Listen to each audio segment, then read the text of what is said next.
तो पिछले वीडियो में अपन ने देखा कि यदि कोई बॉडी एसएचएम कर रही है तो उसका डिस्प्लेसमेंट जो है वो किस तरह से वेरी करता है। डिस्प्लेसमेंट की ये इक्वेशन थी, तो बेसिकली इसी इक्वेशन को अपन ने प्लॉट करके देखा। अच्छा, और डिस्प्लेसमेंट को अपन ने दो वेरिएबल्स के अगेंस्ट में प्लॉट किया।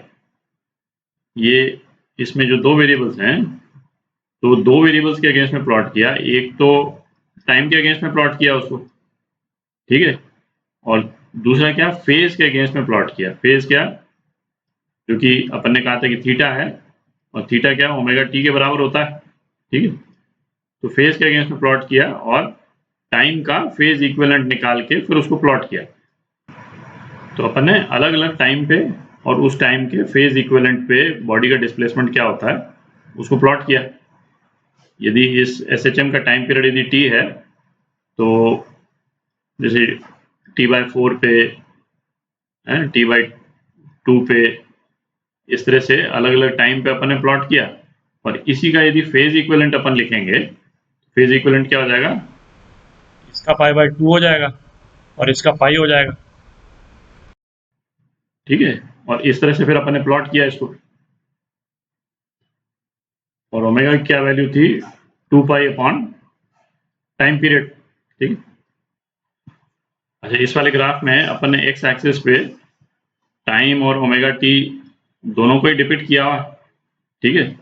तो एक दो पॉइंट्स पे यदि हम डिस्प्लेसमेंट यदि शो करना चाहें तो जैसे ये वाला पॉइंट यदि ले लें तो टाइम के रिस्पेक्ट में ये वाला पॉइंट जो है वो किस उस पे होगा, ये है आपका t/4, ठीक है।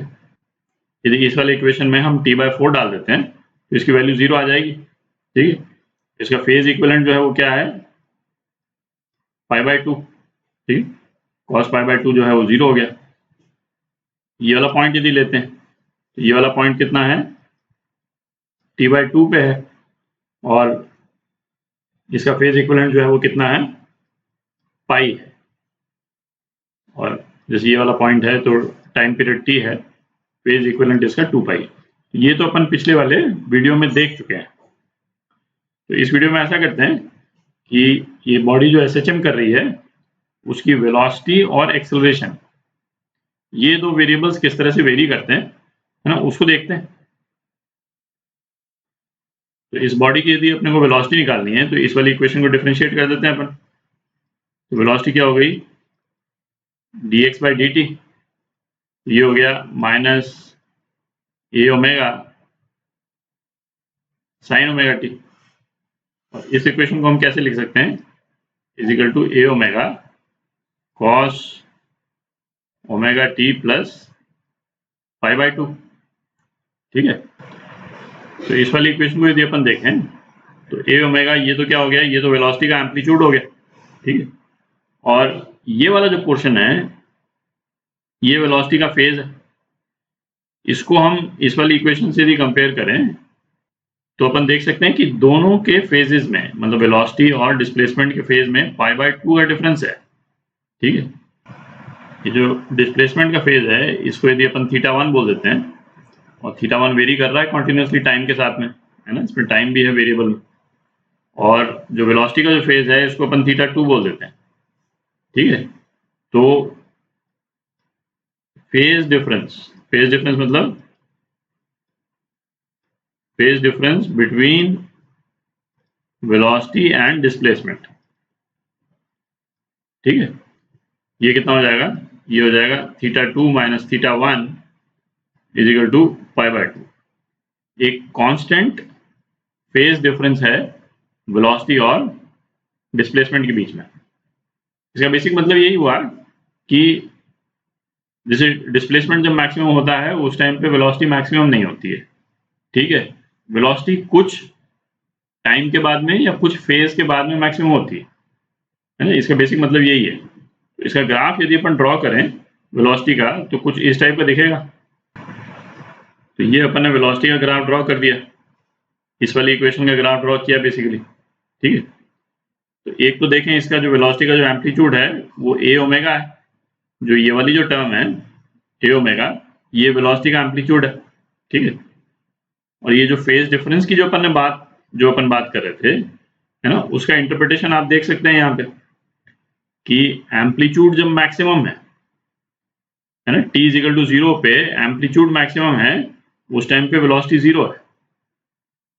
ठीक है, तो है ना, ये अपन प्लॉट करके देख सकते हैं, है ना, इन दोनों इक्वेशन में टाइम इज इक्वल टू 0 यदि अपन डालेंगे तो डिस्प्लेसमेंट तो मैक्सिमम आ जाएगा, cos omega T, omega T 0 हो जाएगा, और यहाँ पे cos पाई बाय 2 आ जाएगा अपने पास में, तो ये 0 हो गया। ठीक है, तो फेज डिफरेंस का मतलब बेसिकली ये हुआ, एसएचएम्स में फेज डिफरेंस का मतलब यही है कि दोनों बॉडीज या ये दोनों वेरिएबल्स जिनमें फेज डिफरेंस है उनका मैक्सिमा या मिनिमा सेम टाइम पे नहीं आ रहा। फिजिकल इंटरप्रिटेशन फेज डिफरेंस का यही है।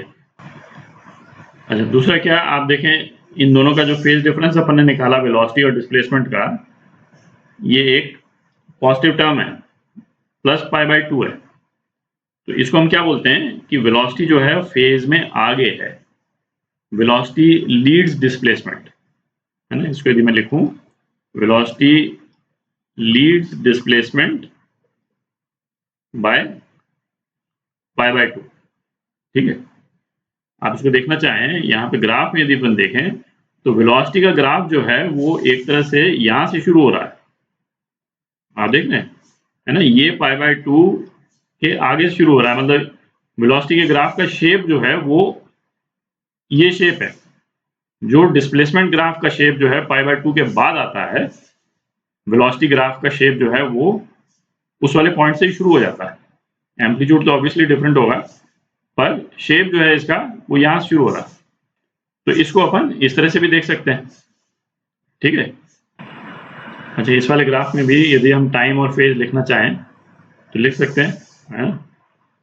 ये t/4 है, पाई बाय 2,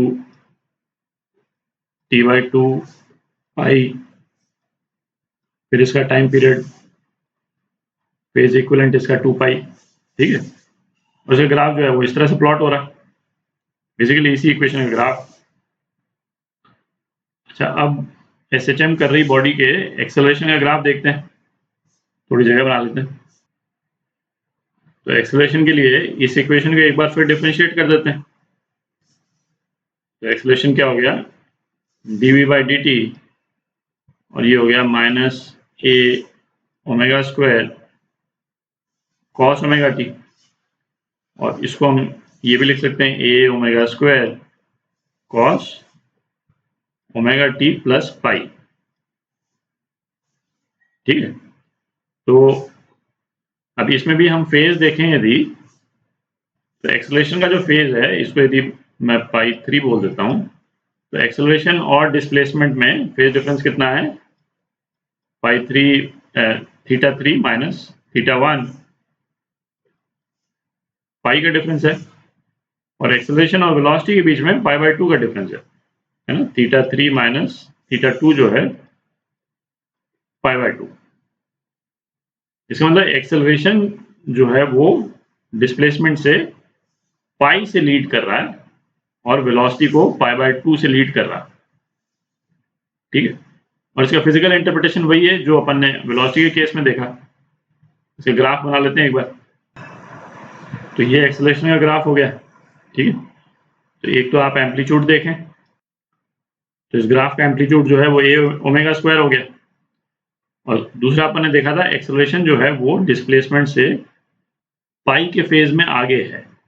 ठीक है, तो इसका मतलब हो गया कि डिस्प्लेसमेंट वाले ग्राफ में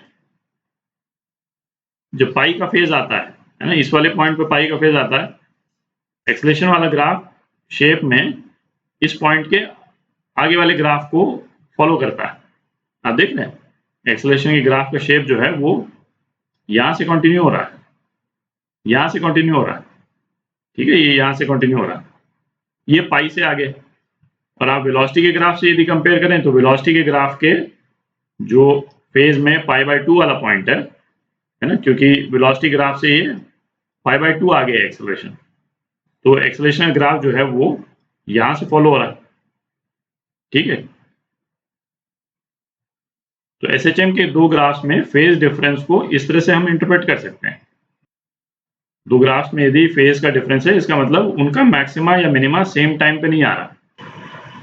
तो अगले वीडियो में ऐसा करेंगे कि SHM को सर्कुलर मोशन के रूप में हम किस तरह से विजुलाइज कर सकते हैं, उसको देखेंगे, है ना। एक बहुत ही पावरफुल टूल है SHM को विजुलाइज करने के लिए, और SHM के क्वेश्चंस को, है ना, हम सर्कुलर मोशन के रूप में विजुलाइज करके यदि सॉल्व करते हैं तो काफ़ी रिलेटिवली इजी हो जाता है।